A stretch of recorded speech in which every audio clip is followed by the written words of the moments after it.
많이 자랑스럽네요. 여러분들에게 들려드리기까지 정말 오랜 고민을 했지만 지금은 상황이 다 정리가 되었고 과거에 있었던 일들을 심심풀이로 자주 이야기해서 맘 편히 이야기해볼까 합니다. 저는 어린 나이에 남편과 결혼을 했어요. 제가 20대 초반이었고 남편은 30대 중반이었습니다. 띠동갑이 넘는 나이였죠. 당연히 주위에서 다 반대를 했고 저조차도 결혼하기 직전까지도 망설였어요. 친구들은 대학교를 다니며 술도 먹고 다양한 경험들을 할 때에 저는 한 사람의 아내가 되어야 했으니 말이죠. 남편과 제가 결혼을 한 이유는 바로 혼전임신 때문입니다. 연애를 한 지 얼마 되진 않았지만 하룻밤의 실수로 저는 임신을 하게 되었죠. 제 뱃속에 있는 아기의 심장박동 소리를 듣는 순간 저는 이 아이의 엄마가 되기로 결심했습니다. 남편이 지우자고 해도 저는 고집을 피우며 낳고 혼자서라도 키울 생각이었어요. 그런데 정말 다행히도 남편은 저보다 더 좋아했고 엄청나게 급하게 결혼 준비를 했습니다. 제가 임신 사실을 너무 늦게 알았던 탓이었는지 배가 금방 나오기 시작했어요. 드레스는 입을 수도 없었고 하필 타이밍이 결혼식장 예약이 다 끝나서 오래 기다려야 하는 상황이었습니다. 남편이 아이를 낳고 천천히 식을 올리자고 했고 저도 그 말에 동의를 해서 저희는 속전속결로 혼인신고를 하고 신혼집을 구해 같이 살게 되었죠. 제가 봐도 정말 대단한 인생을 살았던 것 같아요. 그 당시에 제 나이가 23살이었습니다. 그리고 저는 집에서 열심히 태교를 했어요. 남편은 일을 하러 다녔고 혼자 집에 앉아 태교도 하고 문화센터를 가면서 열심히 노력했죠. 당연히 주위 시선도 엄청나게 따가웠습니다. 아기가 아기를 가졌다며 손가락질하는 아줌마들이 많았고 분명 애아빠가 누군지도 모를 거라며 대놓고 제 옆에 와서 욕을 하고 가셨죠. 처음에는 그런 말들이 너무 억울하고 속상했지만 제가 아무리 아니라고 말을 해도 그분들은 자신들이 믿고 싶은 대로 믿기 때문에 제 입만 아팠습니다. 그리고 저는 건강한 딸아이를 출산할 수 있었어요. 아이를 낳고 혼자 키우니 엄청나게 힘들었습니다. 남편은 아침 일찍 나가서 저녁 늦게 들어왔고 집에 돌아와도 저를 도와주지도 않고 바로 씻고 잠에 들었죠.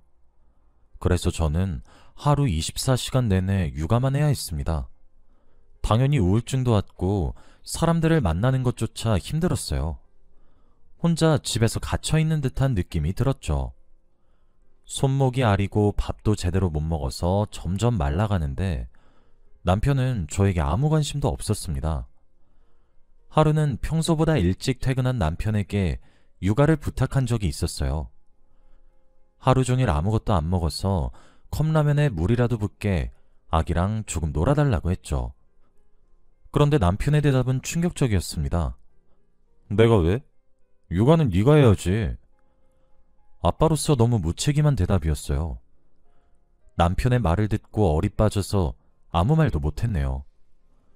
저는 결국 밥도 못 먹고 그날도 하루 종일 아이를 돌봐야 했습니다. 남편은 부성애가 전혀 없었고 매일 자기 지인들과 어딜 놀러 갈지 고민만 했어요. 주말이 되면 골프를 하러 가거나 펜션을 잡아 1박 2일로 저를 내버려두고 놀러를 갔죠. 저도 다른 가족들처럼 아기와 함께 남편 손을 잡고 공원도 가고 싶고 하다못해 동네 마트라도 가고 싶었지만 남편은 그럴 때마다 다 반대를 했습니다. 저보다 자기 친구들이 더 중요하다며 말이죠. 아직 결혼한 지 1년도 되지 않았는데 벌써부터 이런 모습을 보이니 정말 속상했습니다. 그리고 어느 날이었어요. 남편이 저에게 연락도 없이 늦게 들어온 날이 있었습니다. 야근을 하더라도 제가 연락을 하면 야근을 한다고 답을 하는 사람인데 그날따라 카톡도 안 보고 전화도 안 받더라고요. 그런데 그날 하필 딸이 몸이 좋지 않았습니다. 열이 펄펄 끓고 하루 종일 울어댔거든요. 새벽 시간이라 택시도 잡히지 않았고 저는 운전을 못해서 병원도 갈 수 없었어요. 남편은 전화를 안 받지 병원은 갈 수가 없지. 혼자서 너무 답답하고 슬펐습니다. 딸은 얼굴이 빨개진 채로 오열을 하는데 엄마로서 아무것도 못 해주니까 미안했어요. 저도 모르게 눈물이 났고 어찌할 바를 몰라서 계속 아이를 안고 펑펑 울면서 달랬습니다. 그렇게 거의 1시간 동안 전쟁 같은 시간이 흘렀고 겨우 택시 한 대가 잡혔어요. 저는 추운 겨울에 티셔츠 한 장만 입은 채로 택시를 탔고 바로 응급실로 갔죠. 응급실로 갔더니 간호사분께서 왜 이렇게 늦게 오셨냐며 저를 혼내셨습니다. 저는 너무 많이 울어서 말을 할 힘도 없었고 너무 서러웠어요. 제일 필요한 남편이 없으니 저 혼자 아이를 키우는 바보가 된 기분이었거든요. 그리고 그때 도저히 혼자 있을 순 없을 것 같아 저희 친정엄마에게 전화를 드렸습니다. 병원 근처에 살고 계셔서 금방 오셨죠. 자초지종을 들으시고는 정말 많이 속상해 하셨습니다. 어린 딸이 나이 많은 남편을 만나 이렇게 고생을 하고 있으니까 많이 속상하셨나 봐요. 딸은 겨우 주사를 맞고 잠에 들었습니다. 새근새근 자고 있는 아기를 보면서 얼마나 울었는지 몰라요. 엄마로서 자격이 없는 것 같았고 부모 잘못 만나서 고생하는 것 같았거든요. 죄책감이 너무 많이 들었습니다. 제 욕심 때문에 아기를 낳아 고생시키는 건 아닐까 하면서 말이죠. 그때 남편이 응급실에 허겁지겁 들어오기 시작했어요. 그런데 남편의 걸음걸이가 이상했습니다. 자세히 보니 술에 떡이 돼서 들어왔더라고요. 한숨이 절로 나왔고 남편을 쳐다보기도 싫었습니다. 남편이 비틀거리며 저희 침대로 온 순간 저희 엄마는 충격적인 행동을 했어요. 바로 남편의 뺨을 내리쳤습니다. 응급실에는 짝 하는 소리가 울려 퍼졌고 순간 정적이 흘렀죠. 저희 엄마가 남편의 뺨을 때릴 줄은 꿈에도 몰랐어요. 자네, 이 시간이 될 때까지 어디서 뭐 한 건가? 딸이 아파서 울고불고 하고 있는데 술이나 퍼마시고 있던 건가? 자네는 아빠가 될 자격이 없네. 당장 둘이 이혼해. 남편은 이 시간이 될 때까지 회사에서 회식을 하고 있었다고 했고 미안하다고 사과만 했습니다. 그런데 그 사과가 들릴 리가 있나요? 이미 저는 남편한테 정이 떨어졌고 용서할 생각이 없었습니다. 그저 딸한테 미안한 감정밖에 없었죠. 다음날 해가 중천에 뜨고 나서야 저희는 집으로 돌아갔어요. 엄마는 끝까지 저에게 이혼을 하고 딸을 데리고 친정집으로 돌아오라고 신신당부를 했고 저는 고민해보겠다며 엄마를 집으로 돌려보냈어요.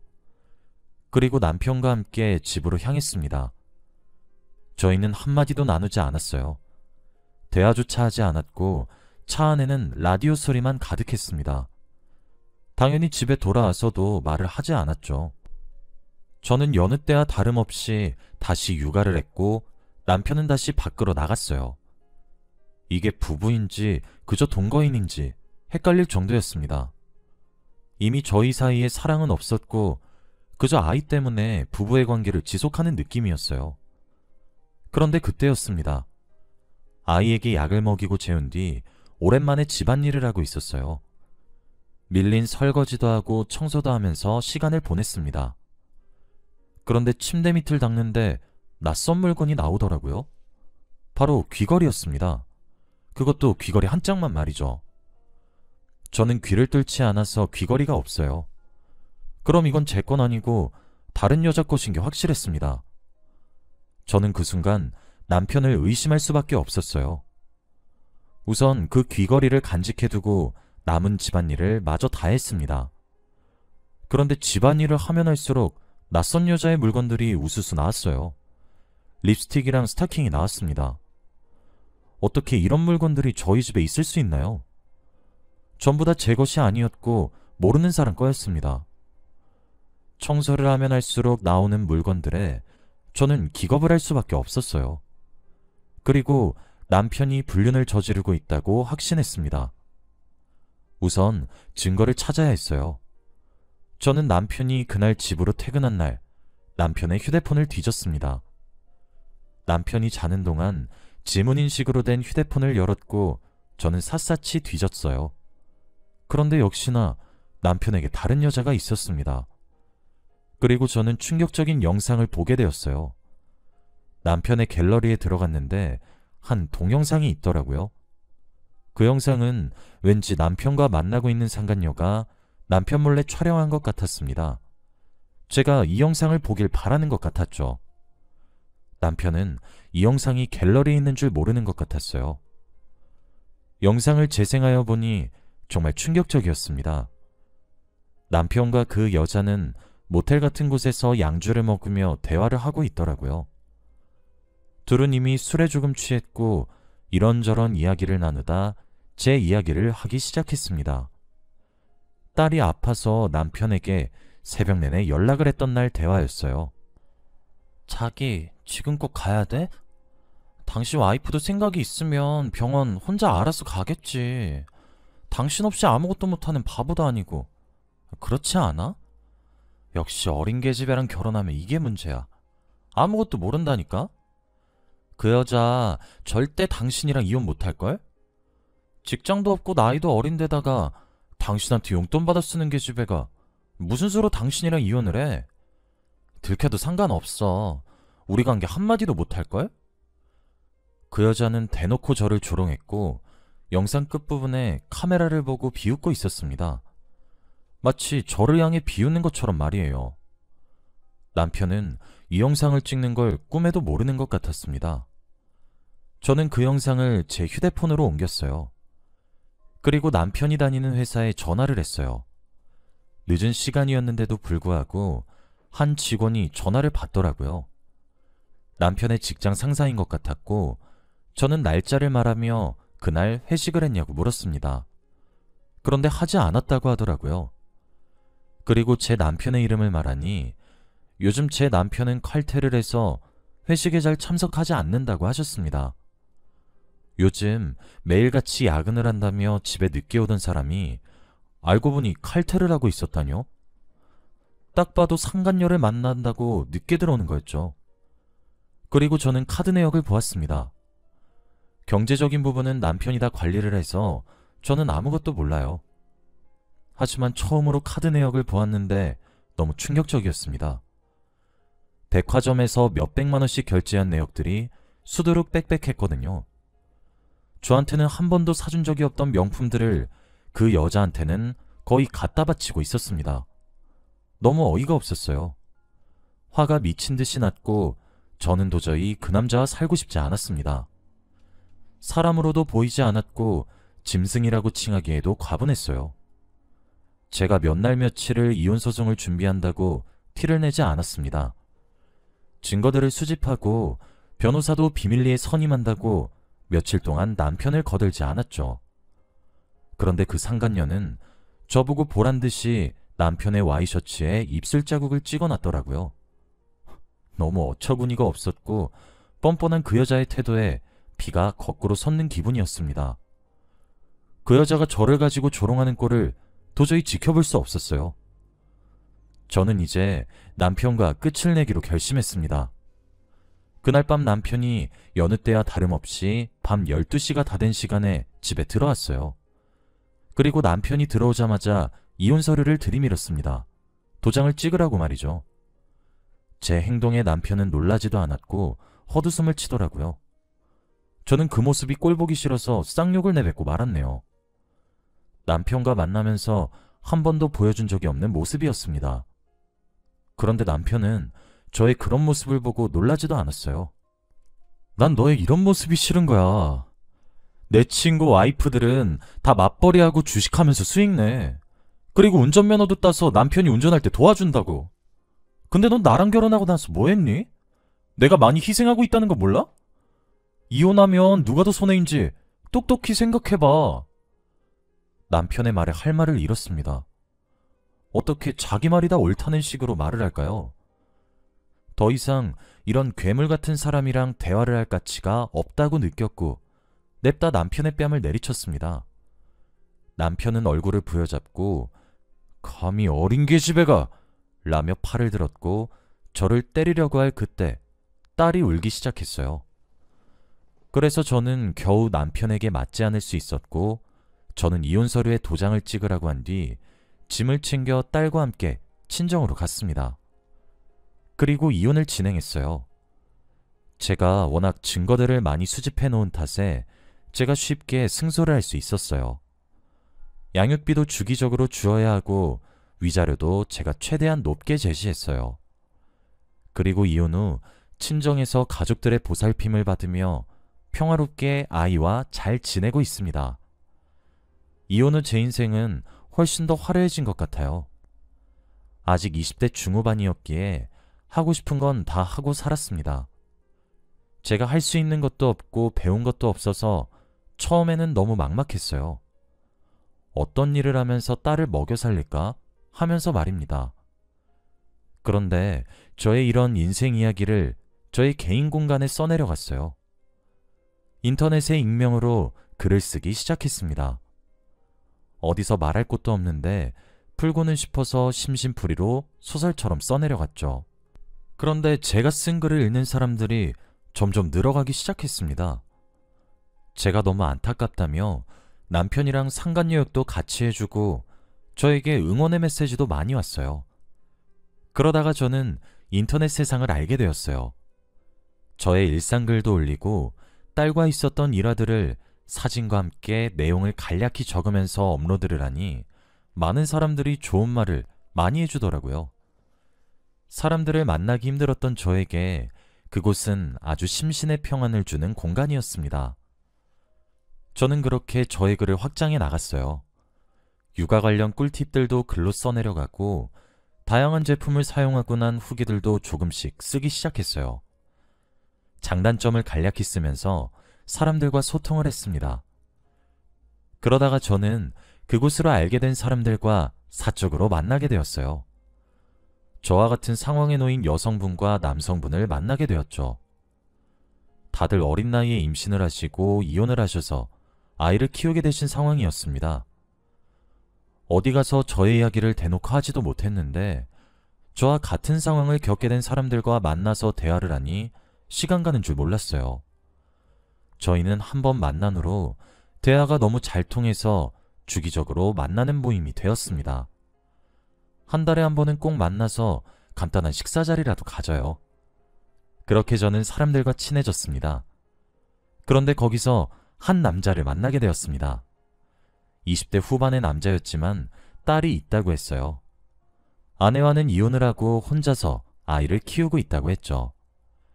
그 사람은 어린 나이였음에도 불구하고 벌써 한 부사의 팀장이 되었다고 합니다. 정말 능력이 좋다고 생각했어요. 그리고 개인적으로 대화도 많이 했던 탓인지 모임에서 그 남자와 제일 친해졌고 이러면 안 되는 걸 알지만 저희는 연애를 하기 시작했습니다. 다행히도 정말 좋은 사람인 걸 다들 알아서 그런지 저희의 연애를 응원해 주었어요. 그런데 그 남자와 연애를 하면서 알게 된 충격적인 사실이 하나 있습니다. 그 남자가 다니는 직장과 제 전 남편이 다니는 직장이 같았어요. 어떻게 이런 우연이 저에게 일어날 수 있나요? 정말 다시 봐도 세상 정말 좁은 것 같습니다. 그런데 더 놀라운 건 따로 있었어요. 제가 한창 전 남편의 불륜 증거를 수집하기 위해서 회사에 전화를 했던 날 있잖아요. 전 남편이 회식을 참석한지에 대한 여부를 물어봤을 때 전화를 받은 전 남편의 직장 상사가 바로 지금의 제 남자친구였습니다. 남자친구와 대화를 하며 퍼즐을 한 조각씩 맞추면서 완성이 되어 갔을 때 저희들 다 소름이 돋았어요. 전 남편의 직장 상사가 제 남자친구라뇨. 이건 드라마에서나 나오는 일 아닌가요? 아직도 솔직히 믿기지 않아요. 저와 연애를 하다 보니 자연스럽게 회사에는 소문이 나기 시작했습니다. 제가 일부러 전 남편 앞에 떳떳하게 나타나 자신의 직장 상사와 연애를 하고 있으니 많이 놀랐겠죠. 그리고 저의 과거에 대해서도 많이 소문이 나서 전 남편은 직장 동료들한테 손가락질을 받기 시작했습니다. 사실 제가 일부러 소문을 내고 다녔어요. 대놓고 연애도 하고 잘 사는 모습도 떳떳하게 보여주었죠. 그런데 제가 이렇게 행복하게 사는 모습이 전 남편한테 자극이 되었는지 이혼하고 몇 년 만에 처음으로 연락이 오더라고요. 연락을 한 핑계도 웃겼습니다. 바로 딸이 보고 싶다고 한 거였거든요. 이혼을 하고 한 번도 딸을 보고 싶다고 한 적이 없는 남자입니다. 그런데 딸을 핑계 삼아 연락을 한 것이 너무 티가 났어요. 속는 셈 치고 그 자리를 나갔는데 역시나 전 남편은 저에게 말도 안 되는 소리를 해댔습니다. 갑자기 제 옆으로 와서 앉더니 너 얼굴 폈다? 그놈이 못 살게 굴면 다시 연락해. 내가 잘해줄게. 우리 좋았잖아. 그치? 이 말을 하며 제 옆으로 가까이 다가오는데 너무 혐오스러웠어요. 그 순간 제 남자친구가 카페로 들어왔고 전 남편은 보면서 놀라더라고요. 제가 자신의 직장 상사를 부를 건 꿈에도 몰랐는지 갑자기 당황해하며 다시 원래 자리로 돌아갔습니다. 그리고 남자친구는 제 옆에 앉았고 전 남편은 제 남자친구에게 90도로 인사를 했습니다. 그리고 저희들은 전 남편에게 통보를 했어요. 바로 결혼을 한다고 말입니다. 이 말을 하니 어처구니 없어 하더라고요. 그러면서 아메리카노를 원샷하더니 안 된다고 했습니다. 이 결혼 반대라고 말이죠. 왜? 당신이랑 불륜 저지르던 그 여잔 어디 가고? 그 꽃뱀? 말도 마. 그냥 난 그 여자한테 놀아난 여러 남자들 중 하나였어. 그니까 결혼 안 돼. 딸한테 아빠는 나 하나밖에 없다고. 이혼 후 한 번도 딸을 보러 온 적이 없는 남자가 그런 말을 하니 웃음밖에 나오지 않았습니다. 전 남편의 허락 따위는 필요 없었고 저희는 통보를 하러 온 것이기 때문에 그냥 그 자리를 일어섰어요. 그리고 카페를 유유히 나갔습니다. 저희는 얼마 지나지 않아 결혼식을 올렸어요. 전 남편과 결혼할 때 한 번도 결혼식을 해보지 않아서 저는 처음으로 웨딩드레스를 입어보았습니다. 드디어 제 인생을 찾은 것 같아요. 결혼 생활 내내 힘들지도 않고 우울증도 없었습니다. 딸들끼리도 친자매처럼 너무 잘 지내고 저희 부부 사이도 너무 좋아요. 이게 바로 제가 바라던 이상적인 결혼 생활이 아닐까 싶습니다. 지금의 남편을 만나기 위해서 제가 이제껏 고생을 했던 것 같아요. 여러분은 꼭 결혼 한 번에 잘하시길 바랄게요.